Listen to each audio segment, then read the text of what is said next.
Hello everyone. देखिए हम आज शुरू कर रहे हैं एक नया चैप्टर। अकाउंट इंटर ग्रुप 1 में है ये चैप्टर, प्लस आईपीसीसी में जो फाइनेंशियल स्टेटमेंट ऑफ कंपनीज नाम का एक चैप्टर है उसमें भी इसका रेफरेंस आता है। तो आपको एक कॉन्सेप्चुअली क्लियर होना चाहिए। तो अगर आप इंटर के स्टूडेंट हैं आईपीसीसी के, आप दोनों के लिए ये चैप्टर इंपॉर्टेंट होगा। ठीक है, चैप्टर है रिडेम्पशन ऑफ प्रेफरेंस शेयर। ठीक है, हम शुरू करते हैं।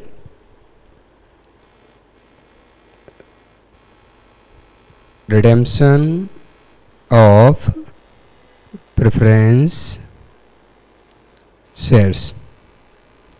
देखिए इंटर में नॉर्मली 5 to 10 मार्क्स का ये एग्ज़ाम में पूछा जाता है। ठीक है, ये क्वेश्चन इंडिविजुअली भी पूछा जा सकता है। रिडेम्पशन ऑफ प्रेफरेंस शेयर का 10 नंबर का पूछा भी गया है मई 19 में शायद, और 2 टाइम्स 10 मार्क्स का आ चुका है ये, और 2 बार आपको 5 नंबर का भी पूछा गया। तो ये इंडिविजुअली भी पूछा जा सकता है रिडेम्पशन ऑफ प्रेफरेंस शेयर, और एक कॉम्बिनेशन में भी आ सकता है। किसके कॉम्बिनेशन में? बोनस शेयर नाम का जो अपना चैप्टर है इशू ऑफ बोनस शेयर, उसके कॉम्बो में भी आ सकता है। ठीक है, तो 5 से 10 नंबर का ये पूछा जाता है आपको, और ये बहुत ही ज़रा सरल चैप्टर है। ठीक है, वेरी सिंपल। खैर अकाउंट तो है ही सिंपल। ठीक है, तो हम समझते हैं कि क्या मतलब होगा। कंपनीज एक्ट के सेक्शन 55 से गवर्न होता है रिडेम्पशन ऑफ प्रेफरेंस शेयर। देखिए चूंकि कंपनीज एक्ट के सेक्शन 55 से गवर्न होता है, इसलिए आपको ये बात समझनी है कि हम एक तरीके का लॉ पढ़ रहे हैं। हमें लॉ का नॉलेज होगा, उसके बाद हम इसकी अकाउंटिंग पे बात करेंगे। यानी जनरल अकाउंटिंग जैसे हम सिंगल एंट्री पढ़ते हैं, या लाइक हम इन्वेस्टमेंट चैप्टर पढ़ते हैं, कैश फ्लो स्टेटमेंट पढ़ते हैं, तो वहाँ अकाउंटिंग ज़्यादा होती है, रूल्स या लॉज ज़्यादा नहीं होते हैं। लेकिन रिडेम्पशन ऑफ प्रेफरेंस शेयर में कुछ लॉ भी हैं जो आपको पता होने चाहिए, सेक्शन 55, और अकाउंटिंग ओबियसली चूँकि अकाउंट में है तो अकाउंटिंग तो आपको आनी ही चाहिए। तो हम शुरू करते हैं इसको। जनरली हम बात जो करेंगे अभी वो 10 मिनट थ्योरेटिकल बात होगी, जिसमें हम ओवरव्यू लेंगे इस चैप्टर का, और 10 से 15 मिनट बाद हम इसके प्रैक्टिकल एस्पेक्ट पे बात करेंगे। ठीक है, तो पहला पॉइंट ये बनता है कि रिडेम्पशन का मीनिंग क्या है।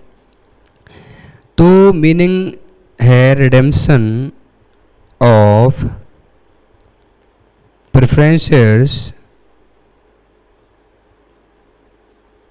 Means repayment of preference share capital to, किसको रीपे करेंगे हम? To preference share holders at an agreed time period. एक एग्रीड टाइम पीरियड पे, सपोज 5 साल के बाद रिडेम्पशन होगा प्रेफरेंस शेयर का, 10 साल के बाद होगा। कितने पीरियड बाद रिडेम्पशन होना है ये बात हम प्रेफरेंस शेयर को इशू करते समय ही बता देते हैं कि आप जो प्रेफरेंस शेयर खरीद रहे हैं ये 5 साल बाद, 10 साल बाद या 15 साल बाद रिडीम हो जाएगा। ठीक है, तो हमने लिखा कि रिडेम्पशन ऑफ प्रेफरेंस शेयर का मतलब होगा repayment of preference share capital जो हमने ली थी to preference share holder at an agree time period. ठीक है, तो देखें किस तरीके की प्रोसेस होगी। जब प्रेफरेंस शेयर या कोई भी शेयर या डिबेंचर इशू होते हैं तो किस तरह की प्रोसेस होती है। जब सपोज प्रेफरेंस शेयर इशू हो रहे हैं तो प्रोसेस ऐसे होगी कि पब्लिक जो है, जो आम जनता है, वो पैसे देगी। सपोज 10 रुपये का एक शेयर है तो वो कंपनी को 10 रुपये देगी, और कंपनी उनको इशू कर देंगे प्रेफरेंस शेयर का सर्टिफिकेट। ठीक है, तो कंपनी प्रेफरेंस शेयर दे देगी और पब्लिक कंपनी को पैसे दे देंगे। अब रिडेम्पशन की जब बारी आएगी तब क्या होगा? तो तब आपको यानी कंपनी को वो पैसे वापस करने पड़ेंगे उन्होंने जो प्रेफरेंस शेयर होल्डर को से लिए थे, और उस टर्म्स एंड कंडीशन के हिसाब से वापस करने पड़ेंगे जो उन्होंने उस समय बताई होंगे। तो रिडेम्पशन के समय कंपनी क्या करेगी? प्रेफरेंस शेयर होल्डर को बोलेगी कि सुनो, आपको हमने जो प्रेफरेंस शेयर दिया था वो लाके हमारे पास आओ, दिखाओ आपके पास कितने प्रेफरेंस शेयर हैं। तो हम पहुंच गए कि सर हमारे पास एक प्रेफरेंस शेयर है। उन्होंने ठीक है, तो आप अपने प्रेफरेंस शेयर के जो पैसे आपने जमा किए थे वो आपको अब वापस मिल रहे हैं। देखें, अगर 10 रुपये का प्रेफरेंस शेयर था और रिडेम्पशन पे 10 रुपये ही दिए जाते हैं वापस, तो इसको हम बोलते हैं रिडेम्पशन एट पार। ठीक है, नॉर्मल वर्ड है। लेकिन हमने इशू करते समय 10 रुपये लिए थे और हमने उन पैसों का उपयोग किया, कंपनी ने उन पैसों का उपयोग किया और अब कंपनी उन पैसों को वापस कर रही है, सपोज 5 साल बाद, 10 साल बाद। तो कंपनी को लगता है कि थोड़ा सा एक्स्ट्रा अमाउंट हम रीपे कर दें, और सपोज वो 12 रुपये रीपे करती है, तो इसका मतलब हो गया कि रिडेम्पशन जो हो रहा है प्रेफरेंस शेयर का वो एट प्रीमियम हो रहा है। किस पे हो रहा है रिडेम्पशन? प्रीमियम। प्रीमियम मतलब होता है एक्स्ट्रा। ठीक है, तो एक्स्ट्रा पैसे हम वापस कर रहे हैं। क्या प्रैक्टिकली ऐसा भी हो सकता है कि हमने 10 रुपये लिए हों और बाद में हम एक लंबे समय बाद 9 रुपये वापस करें? तो किसी एक्ट में ये नहीं लिखा है कि रिडेम्पशन डिस्काउंट पे नहीं हो सकता, शेयर्स इशू नहीं हो सकते डिस्काउंट पे, लेकिन रिडेम्पशन डिस्काउंट पे हो या नहीं इस बारे में कोई भी सेक्शन कुछ भी नहीं बोलता। लेकिन प्रैक्टिकली ऐसा नहीं होता, क्योंकि नेगेटिव थॉट देता है प्रेफरेंस शेयर होल्डर को कि अच्छा आज हम 10 रुपये जमा करेंगे, बीच में जो भी होगा ठीक है, लेकिन बाद में तुम हमें 9 रुपये वापस करोगे। तो अजीब लगता है सुनने में, इसलिए प्रैक्टिकली ऐसा नहीं होता है कि प्रेफरेंस शेयर का रिडेम्पशन डिस्काउंट पे हो। ओके, तो प्रेफरेंस शेयर का रिडेम्पशन एट पार हो सकता है या फिर एट प्रीमियम हो सकता है। सिंपल सा है, पहले जब आपने शेयर लिए थे आपने पैसे दिए थे, अब जब रिडेम्पशन हो रहा है तो कंपनी आपके पैसे दे देगी।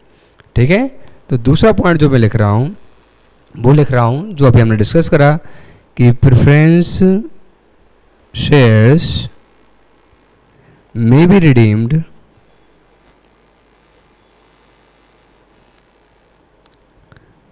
फर्स्ट एट पार प्रैक्टिकली और एट प्रीमियम। आप एट पार भी प्रेफरेंस शेयर का रिडेम्पशन कर सकते हैं, आप उनको एक्स्ट्रा पैसे भी दे सकते हैं। ये सारी बातें पहले ही एग्रीड हो जाती हैं जब प्रेफरेंस शेयर को इशू किया जाता है। कोई सरप्राइज़ नहीं है कि अच्छा चलो कितने रुपए बाद में मिलेंगे, ये सब पहले से तय होता है। ऑब्वियसली आप जब कहीं पैसा लगा रहे हैं तो आपको एकदम क्लियर होगा कि हमें बाद में कितना पैसा यहाँ से रिटर्न आना है। ठीक है, अब आपको प्रेफरेंस शेयर रिडीम करना है। रिडीम का मतलब हो रहा है कि आपको पैसे देने हैं प्रेफरेंस शेयर होल्डर को। तो कहाँ से आएंगे वो पैसे? ठीक है, तो कंपनीज एक्ट कुछ बातें कहता है इसके संबंध में। मैं पहले वो पॉइंट लिखता हूँ, फिर मैं आपको एक्सप्लेन करता हूँ। मैंने आपको बोला था कि इनिशियली 15 से 20 मिनट थ्योरेटिकल रहेगा डिस्कशन, उसके बाद प्योर प्रैक्टिकल हो जाएगा। तो सोर्स क्या होगा, पैसे कहाँ से आएंगे? तो preference shares can be redeemed, दो जगह से रिडीम किया जा सकता है प्रेफरेंस शेयर। पहला, out of proceed of fresh issue of shares. आप शेयर्स को इशू करके पैसे लाएं और उस पैसे से आप क्या कर सकते हैं, प्रेफरेंस शेयर का रिडेम्पशन कर सकते हैं। देखो बहुत सिंपल सी बात है, मुझे ए नाम के पर्सन के पैसे चुकाने, हमारा पुराना प्रेफरेंस शेयर होल्डर है, या सपोज हमें पुराने ओल्ड जो प्रेफरेंस शेयर होल्डर्स हैं जिनका रिडेम्पशन आ गया उनके 1 लाख रुपए चुकाने हैं। अब मुझे लग रहा है कि यार पैसे कहाँ से आएंगे?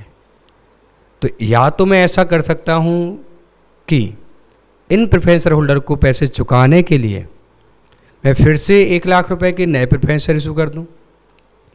उन प्रेफरेंस शेयर को इशू करके मुझे 1 लाख आएंगे और मैं दूसरे प्रेफरेंस शेयर होल्डर को वो 1 लाख दे दूँगा। आराम से समझें, मुझे आपके 1 लाख देने हैं, ड्यू डेट आ गई है। आप बोले कि सर हमारे पैसे आपने लिए थे, आपने बोला था कि 10 साल बाद वापस करेंगे, तो 10 साल हो गए, हमारे पैसे वापस कर दो। अब आपको तो पैसे चाहिए लेकिन मेरे पास पैसे नहीं हैं, क्योंकि आपने जो दिए थे वो मैंने मशीन खरीदने में या ज़मीन खरीदने में या अदरवाइज़ कहीं इन्वेस्ट कर दिए हैं। अब मेरे पास वो पैसे नहीं हैं, लेकिन मैंने आपको प्रॉमिस करा था कि मैं 10 साल बाद वापस करूँगा और मुझे वापस करने हैं। तो अब मैं सोच रहा हूँ यार पैसे कहाँ से आएंगे? या तो ऐसा हो जाता कि मैं थोड़ा थोड़ा सा पैसे बचा के रखता कि यार 10 साल बाद मुझे वापस करने हैं, तो चलो मैं इतने पैसे बचा के रख लेता हूँ, ये 10 साल बाद लोग आएंगे, इनको मैं वापस दे दूँगा। अगर मैं पैसे बचा के रखता, जो कि मैं अगेन कॉन्सेप्ट डिटेल में समझाऊँगा, कि मैं पैसों को बचा के रख लेता कि मुझे देने पड़ेंगे 10 साल बाद, तो उसे हम बोलते हैं कि हमने पैसे को रिज़र्व करके रख लिया था चुकाने के लिए। ठीक है, तो अगर हमने पैसे को रिज़र्व करके रख लिया होगा चुकाने के लिए, तो उन पैसों से हम 1 लाख रुपए चुका देंगे। इसे बोला जाएगा redemption out of free reserve. ठीक है, क्या बोला जाएगा इसको? Redemption out of free reserve. मेरे पास पैसा फ्री पड़ा हुआ है रिजर्व में, मैंने रिजर्व करके रखा था, जो भी कमाता था उसमें से थोड़ा सा बचा लेता था कि चलो मुझे कितना भी फ़ायदा हो रहा है लेकिन थोड़ा सा मैं बचाते जा रहा हूँ ताकि मुझे आगे जब चुकाना पड़े तो मेरे पास सफिशिएंट पैसे हो जाएं। ठीक है, तो अगर आप उन पैसों से चुकाओगे तो उसको बोलेंगे हम आउट ऑफ फ्री रिजर्व, कि हमारे पास पैसा पड़ा हुआ था। अब आपके पास कोई पैसा नहीं है, आपको चुकाना है, अगला व्यक्ति आपके द्वारे पे खड़ा हुआ है कि भाई हमारे पैसे दे दो, आपने प्रॉमिस किया था, तो आप ऐसा कर सकते हैं कि ठीक है 2 मिनट रुकना, मैं तुम्हारे पैसे देता हूँ। आप किसी और के पास जाएं, उससे बोले कि सुनो मुझे थोड़ा सा पैसे दे दो, मुझे इनको देने हैं। तो आप ऐसे भी पैसे ला सकते हैं।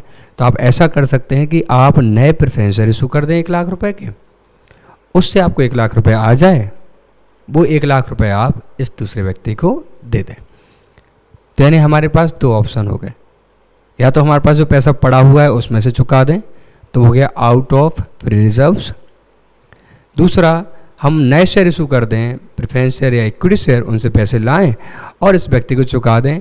इसको हम बोलते हैं आउट ऑफ प्रोसीड। प्रोसीड मतलब पैसे का आना, out of proceed of fresh issue of shares.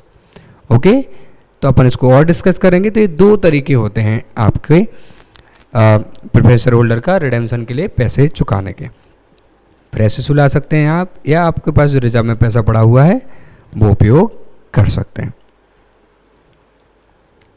देखें, अब कंपनीज एक्ट की रिक्वायरमेंट क्या है। ठीक है, कुछ बातें थ्योरेटिकल होंगी, वो प्रैक्टिकल के बाद ही मैं समझा पाऊँगा, तो थोड़ा सा आपको कॉपरेट करना है, आपको थोड़ा सा समझने की कोशिश करना है। इसके बाद में जैसे ही आपको एग्जांपल लूँगा सारे डाउट आपके क्लियर हो जाएंगे। कंपनीज एक्ट हमें बताता है कि आप फ्री रिजर्व का उपयोग कर सकते हैं रिडेम्पशन में। तो अब हमें समझना है कि आखिर फ्री रिजर्व्स होते क्या हैं, क्या कहलाता है फ्री रिजर्व। ठीक है, और इससे जुड़ी और क्या पॉइंट्स हैं वो हम डिस्कस करते हैं। तो free reserves means, free reserves का मतलब क्या होगा, इसको आप ठीक से समझना। यही आपको बोनस इशू नाम का जो चैप्टर है उसमें भी यूज़फुल रहेगा। फ्री रिजर्व का उपयोग क्या होता है और क्या कहलाते हैं, और जो हम पढ़ेंगे फाइनेंशियल स्टेटमेंट नाम का चैप्टर, उसमें भी आप इसको यूज़ करेंगे। फ्री रिजर्व का मतलब होता है reserves which are available for distribution as dividend as per last audited financial statement. Free reserve का मतलब होता है रिजर्व में पड़ा हुआ वो पैसा, reserves which are available for distribution as dividend. ये बात मैं आपको नेक्स्ट लेक्चर में कुछ एग्जाम्पल के साथ समझाऊंगा। ठीक है, अभी समझाना हौच पौच कर देगा, आपको कंफ्यूज कर देगा। तो मैं बस जनरल ओवरव्यू ले रहा हूँ कि ऐसे रिजर्व्स जो फ्री हैं, जिनको हम अदरवाइज भी शेयर होल्डर को बांट सकते थे डिविडेंड के रूप में, तो वो रिजर्व जो हम डिविडेंड के रूप में शेयर होल्डर को दे सकते थे, उन्हीं रिजर्व में पड़े हुए पैसों का उपयोग हम उनके रिडेम्पशन में भी तो कर सकते हैं। ठीक है, तो कंपनीज एक्ट बोलता है कि फ्री रिजर्व का मतलब होता है ऐसे reserve which are available for distribution as dividend, जिसको आप डिविडेंड के रूप में बांट सकते हैं। तो आप बताएं कि कौन से ऐसे रिजर्व हैं जो आपने पढ़े हों, फाउंडेशन में आपने पढ़ा होगा, सीपीडी में पढ़ा होगा।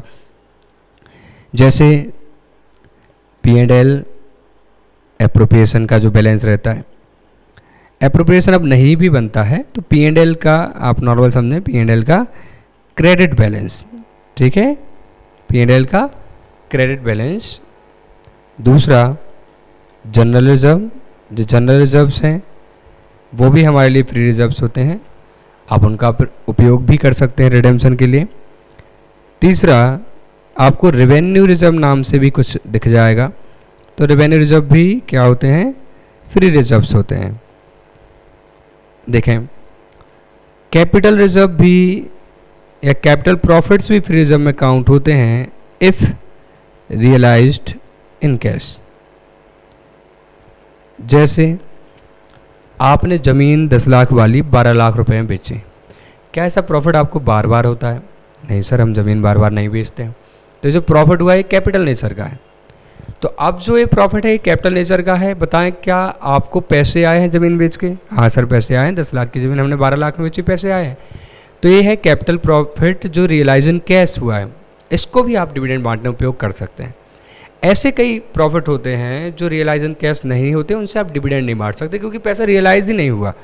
अनरियलाइज पैसा आप बांटेंगे और बाद में अल्टीमेटली वो रियलाइज नहीं होगा, तो फिर क्या होगा? पैसे आपने बांट दिए हैं, प्रॉफिट रियलाइज नहीं हुआ। Conservative concept, prudence concept destroy हो जाएगा पूरी तरीके से, आपके ऊपर प्रॉब्लम आएगी। तो जैसे 10 लाख की ज़मीन 12 लाख में बिक गई, प्रॉफिट रियलाइज हो गया, प्रॉफिट बांट सकते हैं। 10 लाख की ज़मीन की कीमत आज मार्केट में 12 लाख है, आप उसको रीवैल्यू कर सकते हैं 12 लाख पे, और 2 लाख का आपको रीवैल्यूएशन प्रॉफिट हो जाएगा। लेकिन रीवैल्यूएशन प्रॉफिट क्या आपको कैश में आ चुका है? नहीं, इसलिए आप उसको डिविडेंड में नहीं बांट सकते, इसलिए वो फ्री रिजर्व नहीं होता। तो ये generally P&L, general reserve, revenue reserves, capital profits ये फ्री रिजर्व होते हैं। और मैं नीचे लिख भी देता हूँ, following are not free reserves, ये फ्री रिजर्व्स नहीं है। जैसे सिक्योरिटी प्रीमियम, सिक्योरिटी प्रीमियम के कितने उपयोग हैं? ओनली 5 यूजेस होते हैं, ठीक है। यानी कि आपने वो 5 यूजेस पढ़े हों। पहला होता है बोनस देना, बोनस शेयर बांटना। दूसरा होता है प्रिलिमिनरी एक्सपेंस को राइट ऑफ कर देना, ठीक है। तीसरा होता है जब आप शेयर या डिबेंचर को इशू करते हैं उसके समय जो एक्सपेंस होते हैं उनको राइट ऑफ कर देना। चौथा होता है आप जब प्रेफरेंस शेयर या डिबेंचर को रिडीम करते हैं और रिडेम्पशन पे प्रीमियम आता है, उस प्रीमियम को राइट ऑफ करना, जिसमें कुछ केसेस में रिस्ट्रिक्शंस होती है। प्रेफरेंस शेयर के रिडेम्पशन में जो प्रीमियम होता है उसको राइट ऑफ कुछ केसेस में नहीं भी कर सकते, हम डिटेल में बात करेंगे। और पांचवा होता है बायबैक करना। तो सिक्योरिटी प्रीमियम के 5 ही उपयोग हैं, डिविडेंड तो बांट ही नहीं सकते। पहला बोनस शेयर इशू करना, दूसरा प्रिलिमिनरी एक्सपेंस को राइट ऑफ करना, तीसरा शेयर या डिबेंचर के इशू के expense like underwriting commission, brokerage, इनको राइट ऑफ करना, चौथा प्रेफरेंस शेयर या डिबेंचर के रिडेम्पशन पे जो प्रीमियम देते हैं उसको राइट ऑफ करना, और पांचवा बायबैक करना। तो आप डिविडेंड नहीं बांट सकते, और जिन प्रॉफिट से भी या रिजर्व से आप डिविडेंड नहीं बांट सकते वो फ्री रिजर्व नहीं होते। तो सिक्योरिटी प्रीमियम फ्री रिजर्व नहीं है, ठीक है। ऐसे ही कैपिटल रिडेम्पशन रिजर्व ये रिस्ट्रिक्टेड रिजर्व होता है। जब आप प्रेफरेंस शेयर को रिडीम करते हैं या आप इक्विटी शेयर को बायबैक करते हैं तो आपको कुछ पैसा CRR में डालना पड़ता है, जो कि इसी चैप्टर में हम डिस्कस करेंगे। ऐसे ही debenture redemption reserve, debenture redemption reserve भी फ्री रिजर्व नहीं है DRR, क्योंकि उसका उपयोग केवल डिबेंचर को रिडीम करने में कर सकते हैं आप, ठीक है। और उसका केवल एक ही उपयोग है डिबेंचर को रिडीम करने में, इसलिए वो फ्री नहीं हुआ। ऐसे बहुत सारे रिजर्व हैं जो आपको मिलेंगे। कोई स्पेसिफिक रिजर्व या स्टैट्यूटरी रिजर्व होता है। स्टैट्यूटरी रिजर्व जैसे एग्जांपल एक्सपोर्ट प्रॉफिट रिजर्व,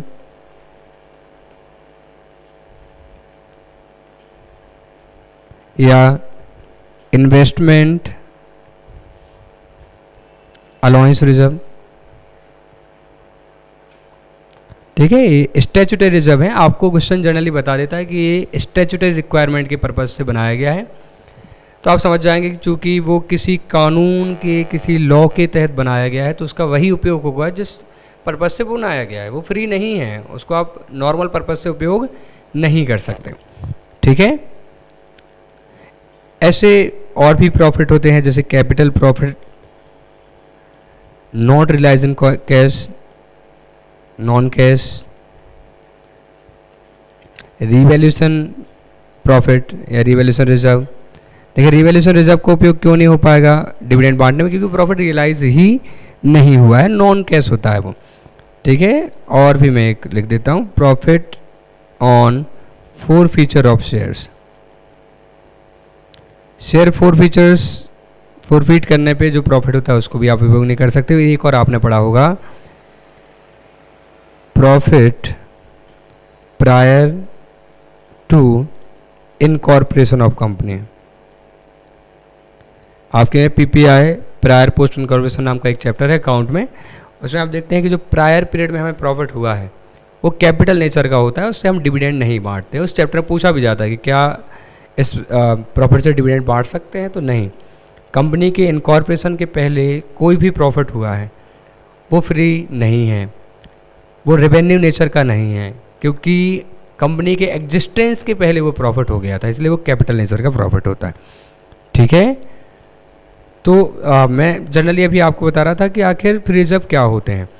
तो ये हैं कुछ free reserve, P&L, general reserve, revenue reserve, capital profit, realize in cash. जो फ्री हैं, जो डिविडेंड के रूप में बांटे जा सकते हैं, उनको डिविडेंड में ना बांट के शेयर होल्डर को रिडेम्पशन के लिए पैसा चुकाने में भी उपयोग किया जा सकता है। सर यही क्यों उपयोग होते हैं, बाकी क्यों नहीं होते हैं? या तो उनकी स्टैट्यूटरी रिक्वायरमेंट होती है, उनको वही उपयोग किया जा सकता है जो जिनके लिए वो अलाउड किए गए हैं। ठीक है, जैसे DRR, डिवेंचर के रिडेम्पशन में, सिक्योरिटी प्रीमियम, 5 चीज़ों में। स्टैट्यूटरी रिजर्व ओब्वियसली जिस पर्पज से वो बनाया गया होगा। रिवैल्यूएशन रिजर्व रियलाइजेशन कैश ही नहीं होता है। तो बहुत नॉर्मल सी बातें आप समझ जाएंगे। ठीक है, तो मैंने आपको बताया कि redemption out of proceed of fresh issue भी हो सकता है और फ्री रिजर्व से भी हो सकता है। या तो आप नए शेयर इशू करके पैसे लाएं, उससे रिडेम्पशन कर दें, या जो आपके पास पैसा पड़ा हुआ है आप उससे भी रिडीम कर सकते हैं। ठीक है, ओके। मैं बस एक छोटे से 2 पॉइंट और आपको बताता हूं और उसके बाद मैं आपको अकाउंटिंग पे ले जाता हूं। ठीक है, इनको हम इग्नोर भी कर सकते हैं, बस मैं एक सीक्वेंस में लिख देता हूं। तो कंपनीज एक्ट की रिक्वायरमेंट है, if preference shares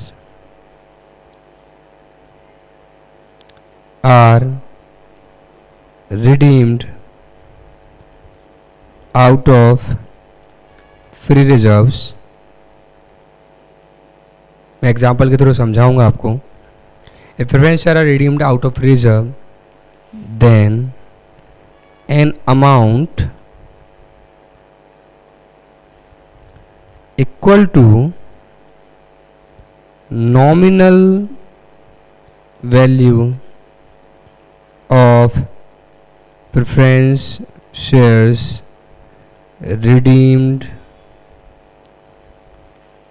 out of free reserves should be transferred from free reserve to CRR। ये कॉन्सेप्ट मैं आपको समझाऊंगा एग्जाम्पल के थ्रू। बस अभी थ्योरेटिकल एक बार रिपीट कर दे रहा हूँ कि अगर आपने रखा हुआ पैसा फ्री रिजर्व्स का उपयोग रिडेम्पशन में किया है तो वो पैसा अब आपको ब्लॉक करना पड़ेगा और उसको आपको ट्रांसफ़र करना पड़ेगा कैपिटल रिडेम्पशन रिजर्व में, कि इतना रिजर्व्स का उपयोग हमने कैपिटल के शेयर कैपिटल के रिडेम्पशन में कर लिया। ठीक है, तो देखें समझाऊंगा ये। CRR इक्वल टू होता है nominal value of redeemable preference shares. आप कितनी नॉमिनल वैल्यू के प्रेफरेंस शेयर्स रिडीम कर रहे हैं? हो सकता है आप 4 लाख रुपए के प्रेफरेंस शेयर रिडीम करने हैं, आपको 4 लाख रुपए चुकाने रिडेम्पशन में। या तो आप नए शेयर इशू करके पैसा लाओगे या फिर जो आपके पास पड़ा हुआ है पैसा वो उपयोग करोगे। अगर आपने नए शेयर इशू करके पैसा लाया सपोज 1 लाख, तो बताओ आपके पास पड़ा हुआ पैसे में से कितना उपयोग किया आपने? 3 लाख। तो बस वही पैसा जो आपने रिजर्व से उपयोग कर लिया है वो आप CRR में ट्रांसफ़र कर दो। तो फॉर्मूला कैसे बन गया? Nominal value of redeemable preference share, कितने रुपए का रिडेम्पशन होना है? हमने कहा 4 lakh, minus face value of fresh issue of shares. Shares में आप इक्विटी शेयर भी इशू कर सकते हैं, प्रेफरेंस शेयर भी, लेकिन डिवेंचर इशू करके जो पैसा आया है उसका उपयोग आप प्रेफरेंस शेयर के रिडेम्पशन में नहीं कर सकते। हर एक पॉइंट का लॉजिक है, मैं अगर जल्दबाजी में समझाऊंगा तो आप कंफ्यूज होंगे। ठीक है सर, ऐसा क्यों?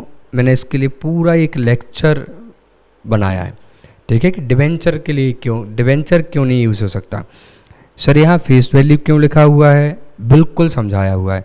और सर यहाँ भी नॉमिनल वैल्यू क्यों लिखा है?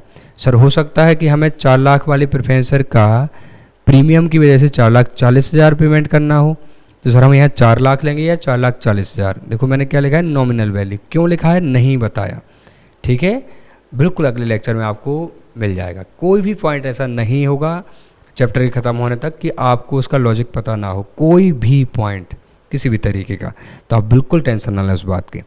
तो आप 4,40,000 यहाँ नहीं लिखेंगे, आप यहाँ लिखेंगे केवल 4 लाख, कि 4 लाख की नॉमिनल वैल्यू का रिडेम्पशन हुआ है। उसके लिए हमने 1 लाख रुपए की नॉमिनल वैल्यू के शेयर इशू कर दिए हैं। 3 लाख रुपए हमने जो हमारे पास पड़े हुए थे वो उपयोग किए हैं, और अब उन पैसों को हमें ब्लॉक करना है। क्यों करना है वो भी मैंने एक लेक्चर में समझाया हुआ है। CRR क्यों बनता है, इसके 2 लेक्चर आपको मिलेंगे। 2 लेक्चर में मैंने केवल एक बात समझाई है, यहाँ नॉमिनल वैल्यू क्यों है, इस CRR क्या कहलाता है, क्यों सर CRR बनाते हैं, या फेस वैल्यू क्यों है, सर प्रीमियम क्यों नहीं लिखा। इन तीनों बातों को मैंने टोटल 2 लेक्चर में अलग से समझाया, ठीक है। तो आप इसकी प्लीज़ टेंशन छोड़ दें, बस एक बार मेरे साथ रिपीट कर लें आप कि CRR कितना बनाना। तो आप चेक करें कि कितनी फेस वैल्यू के, कितनी नॉमिनल वैल्यू के प्रेफरेंस शेयर का रिडेम्पशन होना है। सर 4 लाख, ठीक है। रिडेम्पशन करने के लिए कितना पैसा शेयर इशू करके आ गया, सर 1 लाख आ गया, ठीक है। तो कितना बचा हुआ, 3 लाख आप उपयोग कर रहे हैं जो आपके पास पड़ा हुआ था। अब उसको आप रिजर्व से निकाल के CRR में ट्रांसफ़र कर दें, ठीक है। और एंट्री क्या हो जाएगी CRR बनाने की, तो एंट्री हो जाएगी फ्री रिजर्व्स। फ्री रिजर्व्स मतलब जो भी रिजर्व होंगे, P&L या जनरल रिजर्व, तो फ्री रिजर्व से पैसा निकालना है, ठीक है, P&L से या फिर जनरल रिजर्व से या फिर रेवेन्यू रिजर्व से टू CRR, ठीक है, नरेशन लिख देंगे। तो ये पैसा हमने 3 लाख रुपए हमने निकाला है, ओके। तो हमने बात की 2 सोर्स हो सकते हैं, नए शेयर इशू कर दो आप, या आप क्या करें, जो पैसा पड़ा हुआ है वो आप निकाल लें, ठीक है। तो मैं एक छोटा सा एग्जांपल समझाता हूँ आपको इसके लिए। एक एग्जांपल आप देखें, मैं ज़्यादा फॉर्मल लैंग्वेज का यूज़ नहीं कर रहा हूँ, नॉर्मल लैंग्वेज में एग्जांपल बनाता हूँ। ये आपके प्रेफरेंस शेयर कैपिटल है, ठीक है। मान लो 5 लाख रुपए की प्रेफरेंस शेयर कैपिटल है, ओके। अब यहाँ आपके पास फ्री रिजर्व्स हैं, और फ्री रिजर्व्स हैं आपके पास 6.5 लाख। नीचे लिखा हुआ है कि preference shares are redeemable at 10% premium. Preference share का रिडेम्पशन 10% के प्रीमियम पे करें आप, ठीक है। No fresh issue is made for this purpose. इस पर्पज़ के लिए हमने कोई भी फ्रेश इशू नहीं लाया है, मतलब हम पैसे कहीं से नहीं लाए, जो हमारे पास पड़ा हुआ है उसी में से उपयोग करना है। तो देखिए हमारे पास कितना 6.5 लाख रुपए रिजर्व करके पड़े हुए। रिजर्व मतलब ये हो रहा है कि जैसे आप 12th पढ़ते हैं, आपके पेरेंट्स को पता है कि आप 12th के बाद CA करेंगे, CA करने के लिए आपको रजिस्ट्रेशन की फ़ीस, कोचिंग की फ़ीस और 4.5 साल में कुछ खर्चा आएगा। तो ऐसा नहीं है कि पेरेंट्स इग्नोरेंस में हो कि ठीक है जब खर्चा आएगा तब देखेंगे। उन्हें पता है, उन्हें आपके 8th क्लास से पता है कि आप 12th के बाद ऐसा कुछ कोर्स करेंगे। तो वो 8th, 9th, 10th, 11th, 12th, 8th class से अपनी इनकम में से छोटा छोटा पोर्शन पैसे का सेव करना शुरू कर देंगे। उसको सेव करेंगे ताकि वो आपको दे पाए जब आपको पढ़ाई की ज़रूरत हो। तो 8th क्लास से वो पैसे को सेव कर रहे हैं ताकि आपको 12th के बाद दे पाए। तो उन्होंने जो भी पैसा कमाया होगा उसमें से जो भी जॉब से, दुकान से, जहाँ से भी कमाया होगा, उसमें से थोड़ा सा पोर्शन वो हर एक साल बचा रहे होंगे कि वो बच्चे की पढ़ाई के लिए यूज़ हो जाएगा। ठीक है, वही कहलाता है पैसा रिजर्व किया हुआ पैसा। अब जब आपकी पढ़ाई में पैसा लगेगा तो वो कहाँ से निकालेंगे? वही जो उन्होंने क्या किया है, रिजर्व किया हुआ है। अब रिजर्व किया हुआ पैसा ऐसा नहीं है कि कैश के फॉर्म में होगा, आपके घर में पेटी में ही मिल जाएगा कि 8वीं क्लास से 12वीं क्लास तक पैसा जोड़ रहे हैं और पेटी में ही रखा हुआ है कैश, ऐसा तो नहीं होगा। तो वो उस पैसे की हर एक साल रेकरिंग डिपॉजिट या फिक्स्ड डिपॉजिट कराते जाएंगे कि मैं 5 साल के लिए एफडी करा दे रहा हूँ, फिर अगली बार फिर थोड़ा सा पैसे की एफडी करा दे रहा हूँ 4 साल के लिए। इस तरीके से थोड़ा थोड़ा सा पैसा वो डिपॉजिट करते जाएंगे रेकरिंग डिपॉजिट या फिक्स्ड डिपॉजिट में, ताकि वो उनको 5 साल बाद मिल जाए, वो आपकी पढ़ाई में लगा सकें। ऐसा ही कंपनी क्या करती है, जब उनको पता है कि प्रेफरेंस का रिडेम्पशन होना है, पैसे की ज़रूरत पड़ेगी, तो या तो वो बाद में प्लान कर लें कि हम नए शेयर इशू करके चुका देंगे, या फिर वो क्या करेंगे, जो भी उनको प्रॉफिट हो रहा है उसमें से थोड़ा थोड़ा बचा के रखते जाएंगे कि ये पैसा हम बाद में 5 साल बाद, 8 साल बाद, 10 साल बाद प्रेफरेंस होल्डर को दे पाएंगे। ठीक है, उसी को हम बोलते हैं फ्री रिजर्व, मतलब रिजर्व में पड़ा हुआ पैसा, रिजर्व करके रखा हुआ पैसा। इस पर्पज़ से रिजर्व किया था हमने। एक बात और, इतनी बात हमने डिस्कस की है तो आप समझें कि जो पैसा रिजर्व किया हुआ है, जो आपके घर में रिजर्व किया जाता है, क्या वो कैश के ही फॉर्म में हो, ये ज़रूरी है? नहीं। मैंने बोला सर आप एफडी भी करा सकते हैं, आप रेकरिंग डिपॉजिट करा सकते हैं, आप 5 साल की इंश्योरेंस भी करा सकते हैं कि जिसकी टर्म ऑफ इंश्योरेंस क्या हो, जिसकी लाइफ कितनी हो, 5 साल की मैं प्रीमियम भरूंगा और 5 साल बाद पॉलिसी मैच्योर हो जाएगी, मुझे पैसा मिल जाएगा, मैं बच्चे की पढ़ाई में दे दूंगा। ऐसे ही कंपनीज भी क्या करती हैं, उस पैसे को एफडी में या किसी और इन्वेस्टमेंट में लगा देती हैं कि मैं पैसे को थोड़ा थोड़ा प्रॉफिट में से निकाल के और उसको इन्वेस्ट करते जाएंगी कंपनी थोड़ा थोड़ा, और 5 साल बाद वो इन्वेस्टमेंट, 10 साल बाद जब भी उनको प्रेफरेंस होल्डर का पैसा चुकाना है, इन्वेस्टमेंट को बेचेंगे और वो पैसे का रीपेमेंट कर देंगे। समझ रहे हैं आप? तो जो पैसा रिजर्व है वो इसी पर्पज़ से किया गया है, लेकिन वो in the form of cash नहीं होगा, वो in the form of investment हो सकता है, वो in the form of FD recurring deposit हो सकता है, वो in the form of insurance policy हो सकता है। तो जब आपको कंपनी वो पैसा रिजर्व वाला चुकाएगी, तो ऐसा नहीं कि जाके और पेटी से पैसे निकाले और चुका दिए, तो हो सकता है वो पैसा इन्वेस्टमेंट के फॉर्म में हो, तो वो उस इन्वेस्टमेंट को बेचे। कहाँ से आए वो इन्वेस्टमेंट? सर वो हमने पैसा बचाया था उससे खरीदे थे। ठीक है, यानी वो रिजर्व वाला पैसा इन्वेस्टमेंट के रूप में पड़ा हुआ है। हाँ सर, बेच दो इन्वेस्टमेंट को, पैसे लाओ। अभी कौन से पैसे हैं? क्या out of sale of investment बोलेंगे या आउट ऑफ रिजर्व बोलेंगे? रिजर्व का पैसा है, वो किसी भी फॉर्म में हो सकता है तो रिजर्व वाला। तो आउट ऑफ रिजर्व, जो रिजर्व में पड़ा हुआ, उस पैसे से हम क्या करेंगे, रिडेम्पशन करेंगे। तो नॉर्मली जब क्या होता है, पैसे रिजर्व पड़े हुए पैसे उपयोग किए जाते हैं रिडेम्पशन में, तो ऐसा होता है कि कंपनीज कुछ तो कैश के फॉर्म में पड़ा होगा और कुछ इन्वेस्टमेंट के फॉर्म में होगा, तो इन्वेस्टमेंट को बेचेंगी, पैसा लाएंगी और फिर आपको पे करेंगे। अब मेरा जो क्वेश्चन है बहुत सिंपल सा, बहुत नॉर्मल क्वेश्चन लिया है हमने। 5 लाख की प्रेफरेंशियल कैपिटल है और 6,50,000 के फ्री रिजर्व पड़े हुए हैं हमारे पास, और preference share are redeemable at 10% premium. हम इनका रिडेम्पशन करना है 10% के प्रीमियम पे, और no fresh issue is made for this purpose, कोई फ्रेश इशू नहीं किया गया।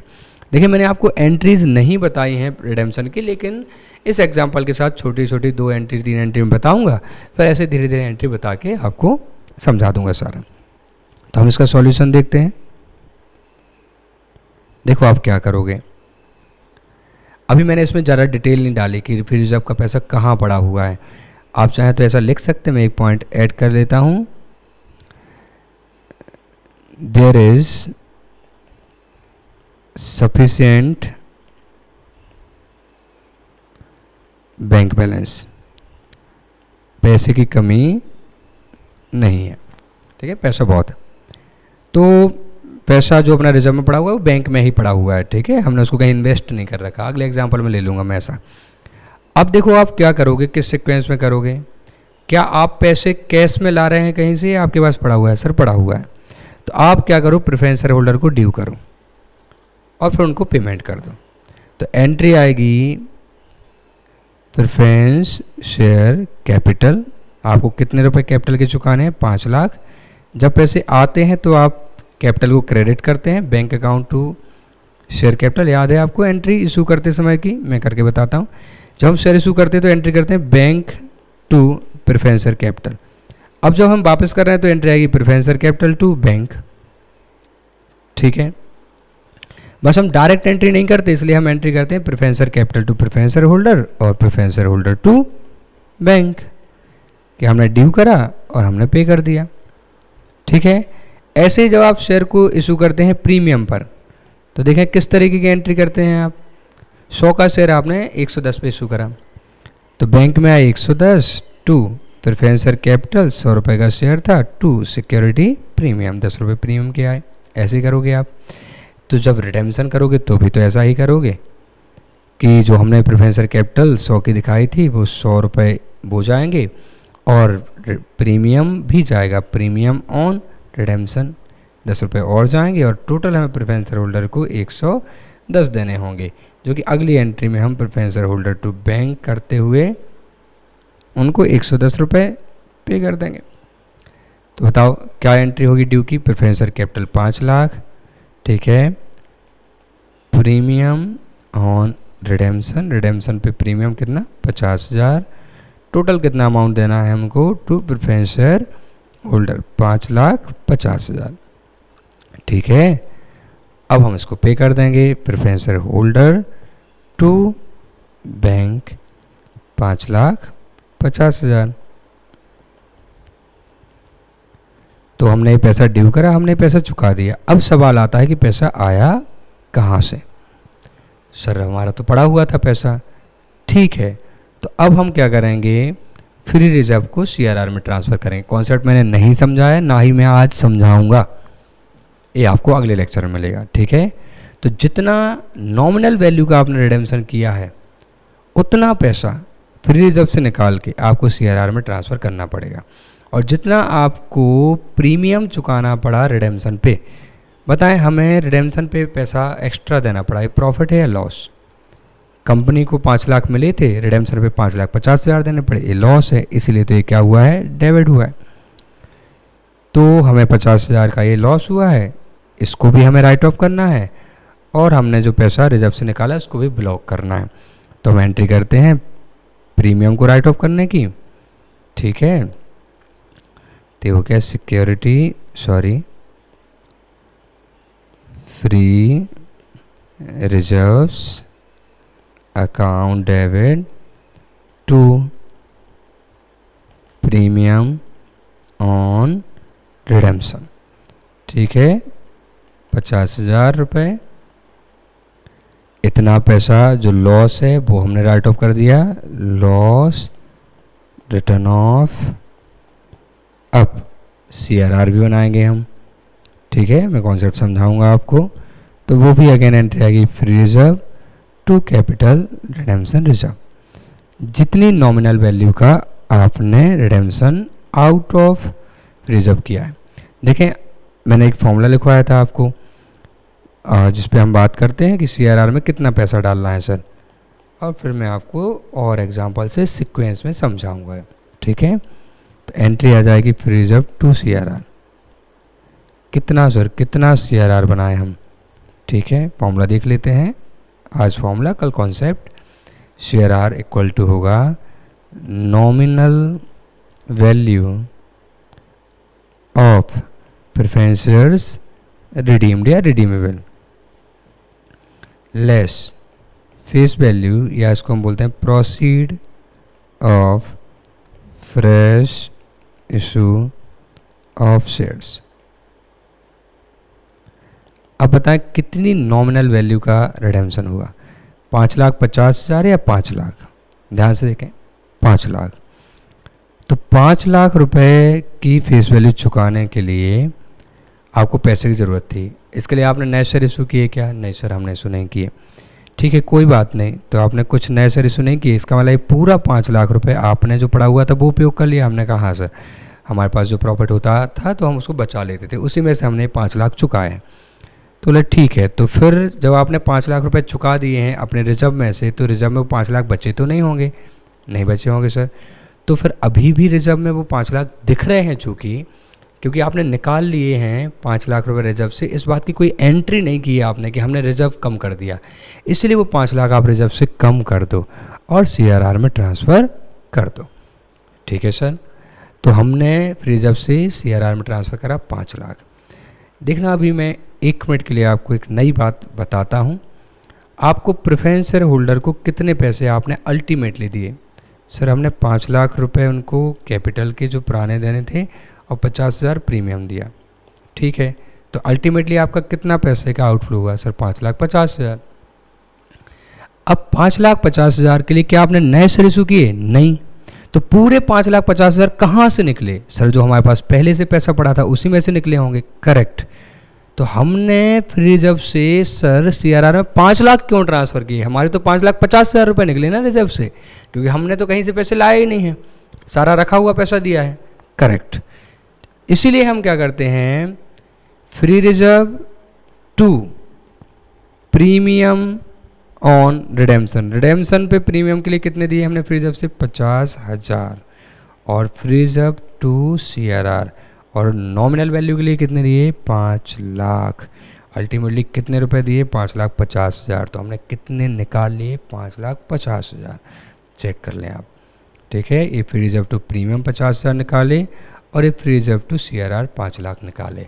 तो क्या अब आपको बात समझ में आ गई है कि हम चूँकि लॉस को अलग से फ्री रिजर्व से राइट ऑफ कर देते हैं, इसलिए CRR में ट्रांसफ़र करने के लिए हमें बोलते हैं कि जो हमने प्रीमियम लिया था, दिया है, वो तो हम ऑलरेडी राइट ऑफ कर चुके हैं। अब हमें नॉमिनल वैल्यू को और राइट ऑफ करना है। तो नॉमिनल वैल्यू को चुकाने के लिए क्या कहीं से पैसे आए? हमने कहा नहीं। तो ठीक है, फिर नॉमिनल वैल्यू भी पूरा हमने कहाँ से चुका दिया है? फ्री रिजर्व से। और प्रीमियम तो हमने फ्री रिजर्व से चुकाया ही है। ओके, इतनी बात आपको समझ में आई है? ठीक है, थैंक यू सो मच। आज हम इतना ही लेक्चर रखते हैं। आप अगर इसके जस्ट बाद सेकेंड लेक्चर प्ले करेंगे तो आपको कंटिन्यूटी में मिल जाएगा अगले एग्जाम्पल्स, ठीक है, जिसमें छोटे छोटे एग्जाम्पल्स में कितना CRR बनाना पड़ता है, किस तरीके की एंट्रीज़ होती हैं, वो पूरा बताऊंगा। एक बार मैं पूरी एंट्रीज़ बताऊंगा आपको फॉर्मली कि कौन कौन सी एंट्री होती है, उसके बाद ही मैं दूसरा एग्जाम्पल लूँगा, ठीक है। तो अभी ऐसा नहीं कि जैसे मैंने अभी समझाया आपको बीच में एंट्री बता दी, मैं पूरी फॉर्मली एंट्री बता दूँगा, इसके बाद मैं आपको अगले एग्जाम्पल लूँगा। Okay, thank you so much for listening, bye bye.